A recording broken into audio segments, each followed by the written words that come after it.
नमस्कार दोस्तों। कहते हैं कि बचपन ज़िंदगी का सबसे सुनहरा दौर होता है, जिसमें तरह तरह की चीज़ों के बारे में मन में तरह तरह के सवाल उठते हैं। आज की इस वीडियो में सुधीर और रमेश नामक दो भाइयों की कहानी, जो गिलहरी के बारे में बातचीत करते हैं और गिलहरी को खाना देते हैं।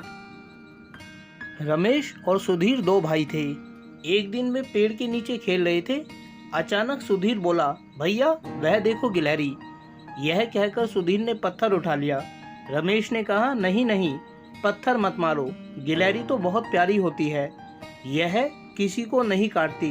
देखो कितने मजे से कुतर कुतर कर बेर खा रही है, चलो उसके पास चलें। सुधीर बोला, अरे गिलहरी तो पेड़ पर चढ़ गई। रमेश ने कहा, गिलहरी को फल बहुत अच्छे लगते हैं, इसे मूंगफली भी बहुत अच्छी लगती है, अगर इसे मूंगफली दें तो यह हमारे पास आ जाएगी।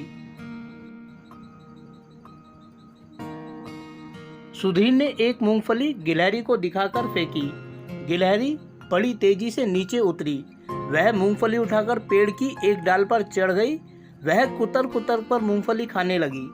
रमेश बोला, देखो गिलहरी के शरीर पर कितने सुंदर धारियां हैं, इसके बाल बड़े मुलायम है। सुधीर ने कहा, भैया यह गिलहरी बहुत सुंदर है, आओ इसे पकड़ें, मैं इसे घर ले जाऊंगा। रमेश बोला, सुधीर गिलहरी बड़ी फुर्तीली होती है, इसे पकड़ना आसान काम नहीं, जरा सी आवाज़ होते ही यह पेड़ पर चढ़ जाती है। सुधीर ने पूछा, क्या गिलहरियां पेड़ पर रहती हैं? रमेश ने उत्तर दिया, हाँ, गिलहरियां पेड़ों पर ही रहती हैं, वहीं उनका घर होता है। इतने में गिलहरी फिर पेड़ से उतरी। वह एक जगह रुक गई।